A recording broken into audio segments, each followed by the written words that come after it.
My husband told everyone I was losing my mind so he could take control of my assets. Even my son believed him.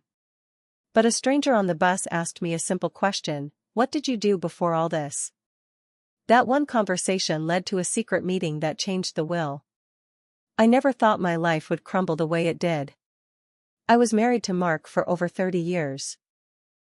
We lived in a nice house in Savannah, Georgia, raised our son Daniel, and built a small real estate business that provided us a comfortable life. But as time passed, things changed. Mark wasn't the man I thought I knew. He started to act distant, cold. At first, I blamed myself. Maybe I was too focused on the business, or maybe I wasn't paying enough attention to him. I tried harder to make things better, but the more I tried, the more he pulled away. It started with little things. Mark would tell our friends I was getting forgetful, that I left the stove on, or that I'd lost important documents. I dismissed it at first, thinking he was joking, but then it got worse. He began telling Daniel that I wasn't well, that my memory was going. Daniel started treating me differently, talking to me like I was a child who couldn't be trusted. "Mom, maybe you should let Dad handle the finances," he'd say. Or, "Are you sure you're okay, Mom? You seem off." Then Mark started taking over our business completely. He took me off the accounts, changed passwords, and told the bank I was unfit to manage money. He got power of attorney and started selling off properties without asking me. I didn't even know he'd changed the will. He made it so everything would go to him and Daniel if anything happened to me. I felt like I was trapped in a nightmare. No one believed me. My friends, our neighbors, even the people at the church. They all thought I was losing my mind. I'd try to explain, but Mark would just shake his head and say, "See? She's confused again." I started questioning myself. Was I really going crazy? Was I imagining things? I felt alone, abandoned in my own home. Then one day, I decided to get out of the house. I took the bus downtown, just to feel like a person again. I sat on that bus, staring out the window, when a woman sat down next to me. Her name was Clara. She was older, maybe in her 60s, with sharp eyes and a kind smile. We started talking, and she asked me a simple question: "What did you do before all this?" That question stopped me cold. No one had asked me that in years. I told her about the business, how I used to design the interiors of our houses, how I managed the books, how I was the one who kept things running while Mark was out making deals. She listened carefully, then looked at me and said, "You don't sound like a woman who's losing her mind." Her words shook me. We exchanged numbers, and Clara told me to call her. That night, I sat in bed and thought about everything. I realized I wasn't crazy. Mark was lying to everyone, even to me. The next day, I met with Clara again. Turns out, she used to be an attorney. She told me to get a full evaluation from a doctor she trusted. I went, and the test showed I was perfectly fine. My memory, my cognition, everything. Clara helped me find a new lawyer who wasn't in Mark's pocket. We started collecting evidence: Mark's forged signatures, the sudden changes to the will, the property sales, and even the medications he'd been slipping into my tea to make me groggy. When we had enough, we called a meeting. I sat across from Mark and Daniel in the lawyer's office. I handed them the papers, the doctor's report, the bank statements, everything. Daniel looked shocked. Mark tried to bluster, but the lawyer cut him off. "This is fraud," he said. "We're taking this to court." Mark was furious. He yelled, called me ungrateful, said I was tearing the family apart. Daniel just stared at me, eyes wide, realizing for the first time that he'd been fooled. Mark fought the case, of course. Tried to claim I was mentally incompetent. But the evidence was too strong. The court revoked his power of attorney and ordered a full investigation. Turns out, he'd been hiding money, selling off properties, and lying to everyone. He was charged with fraud and elder abuse. Daniel apologized, but I told him it would take time for me to trust him again. He said he understood. In the end, I changed my will again. I set up a trust to make sure my assets would be protected, no matter what. Clara became a close friend, and I'll never forget her kindness. One stranger on a bus saved my life. And Mark? He's sitting in jail, where he belongs.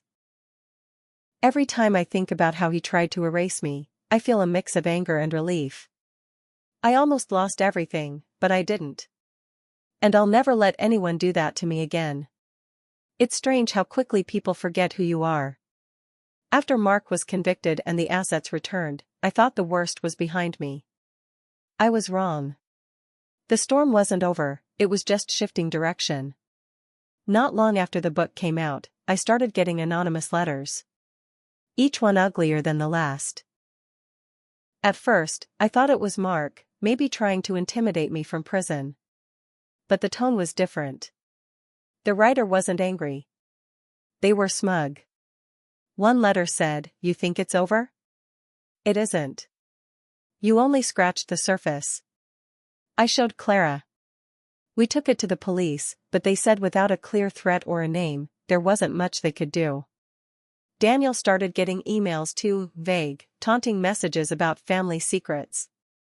One of them included a scanned photo. It was old, maybe from the early 90s. It showed Mark with another woman and a toddler. Not Emily. Someone else. Daniel lost it. He called me, half yelling, half crying. How many more people did he lie to us about? I had no answers. But the questions were piling up. Clara and I dug back into Mark's old business contacts, tax records, anything we could get our hands on. What we found wasn't just shocking, it was dangerous. Mark had owned several properties in North Carolina that weren't in either of our names. One was sold recently. The proceeds were funneled into a trust that listed someone named Jay Felder as the beneficiary. We couldn't find out who that was. But the timing of the trust's activity, just after Mark's conviction, was suspicious. At this point, Clara made a call to someone she knew in federal investigations. They took interest fast. Apparently, Mark had been under quiet observation for years. Our case had just made everything more visible. Then I got the phone call. It was from Emily. She was scared. Someone had broken into her apartment. Nothing stolen, just drawers opened, papers moved, her laptop left powered on. Whoever it was wanted information. Emily had been digging into her birth records, hoping to find more about her mother's side. But maybe she got too close to something. We all met up, Emily, Daniel, Clara, and me. I told them we were done reacting. We had to go on the offense. So we hired a private investigator. Someone Clara trusted. He found that Jay Felder had signed documents on one of the old properties just 3 weeks before. Not digitally, physically. The notary confirmed it. A man in his late 30s, brown hair, sharp suit. He said he was an old friend of the family. Daniel didn't take that well. He wanted to go down to that property himself and confront whoever was living there. I told him no. This wasn't about fists. This was about truth. We sent the PI. The house was occupied by a woman named Julia Felder, who claimed she was Mark's goddaughter. Her son's name? Jacob Felder. She didn't know Mark was in prison. Claimed she hadn't spoken to him in over a year. But when she found out what he'd done, she broke down. Said Mark promised her money for when things go south. Claimed he told her I was sick. Dying. That he needed her to hold the trust in Jacob's name for family security. She gave us everything. Emails. Letters. Bank transfers. It all went to the FBI. But that wasn't the worst of it. There was a letter in the batch, written in Mark's hand, addressed to Jacob. It read, "One day you'll understand what I did, and why. Sometimes, protecting what you built means making hard choices. Your inheritance is your start. Use it wisely. Trust no one, not even your family." They'll always want what's yours. He signed it with his initials, MT. That's when it hit me. Mark didn't just plan to take my assets. He planned for war. He expected a legacy of division. He groomed his lies like a garden, planting seeds in people's minds so even after he was gone, the chaos would bloom. And it was working. Daniel was shaken. He started questioning everything again. Emily shut down. Clara, God bless her, kept her cool, but I saw it in her eyes. This was bigger than we thought. So we made a decision. We weren't going to let Mark win, not from prison, not from beyond. We'd burn the whole lie down to the ground.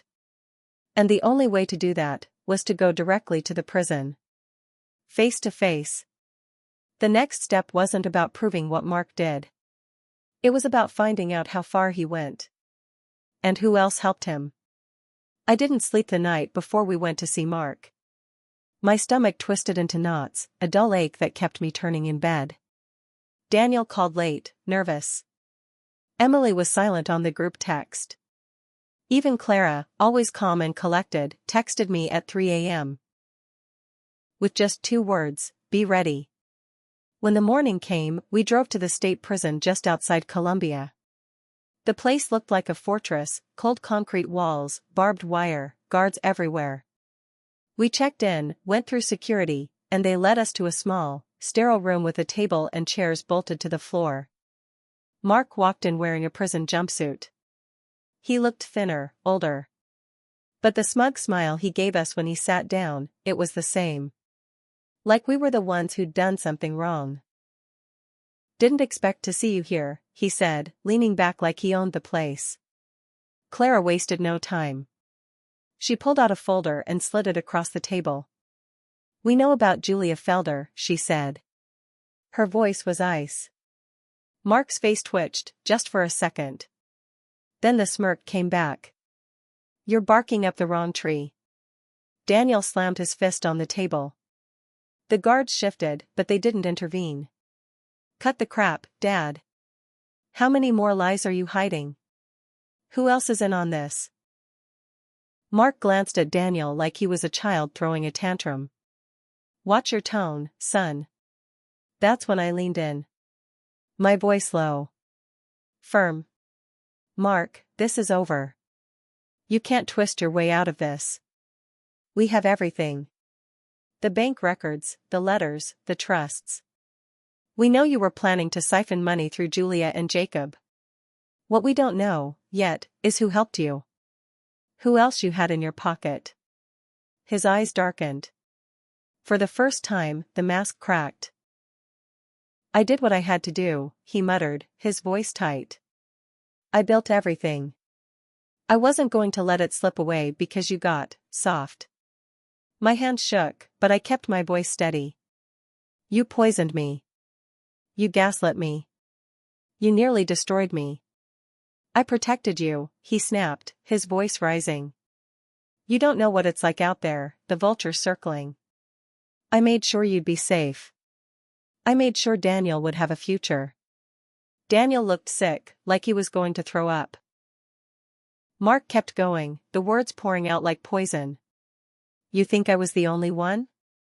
The bank manager, the notary, hell, even that doctor who signed off on your mental decline, they were in on it. They owed me. I made them owe me." Clara's face hardened. She was taking notes, every word. Then Mark leaned in, his eyes locked on mine.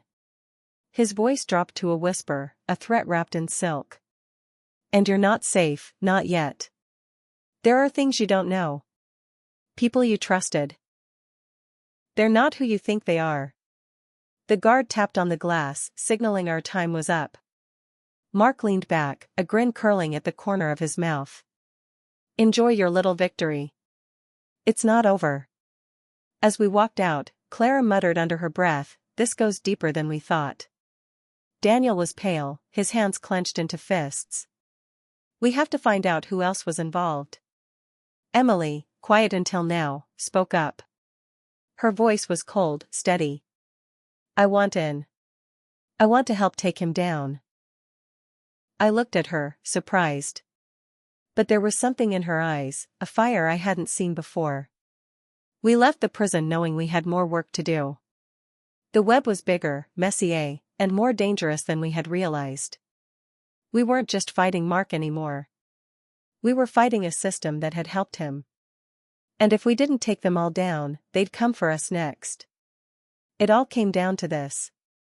After the prison visit, we spent weeks unraveling the threads Mark left behind. Clara and the PI worked day and night, following paper trails, hidden accounts, shady deals, and secret communications. What we found blew everything wide open. It wasn't just Mark. The bank manager, Mr. Lewis? He'd been taking kickbacks for years. He approved forged signatures and quietly helped move funds from our accounts into shell companies. Mark paid him off with cash and investment opportunities in our properties. When we confronted him, he panicked and tried to flee the state. The authorities caught him at the airport with a suitcase full of cash. The notary, Janice, an old family friend, had been lying for Mark for years. She'd notarized documents she never even saw me sign. When Clara presented the evidence, Janice broke down in tears, begging for mercy. But it was too late. She was charged with fraud. Then came the worst betrayal of all. Daniel. Clara found it buried deep in the files. A quiet transaction, 2 years ago. Mark had set up an account in Daniel's name, transferring small amounts every month. When we showed him the papers, Daniel swore he didn't know about it. He said it must have been Mark, using his name without telling him. I wanted to believe him. God, I needed to believe him. But then the PI uncovered the emails. Daniel had written to Mark, "Let's get this done. She's getting worse. Just handle it, Dad. We'll make it right once it's ours." My heart shattered. The son I had raised. The boy I had fed, bathed, held when he was sick. My baby, he had been in on it. Not the whole time, maybe. But he'd let Mark poison him against me. And when he realized what Mark was doing, instead of stopping it, he went along. For the money. For the business. For my life's work. I confronted him. We met in the lawyer's office. I sat across from him, the folder in my hands. I slid it over, just like I had with Mark. He opened it. His face drained of color. He looked at me, mouth open like he wanted to explain. But I didn't give him the chance.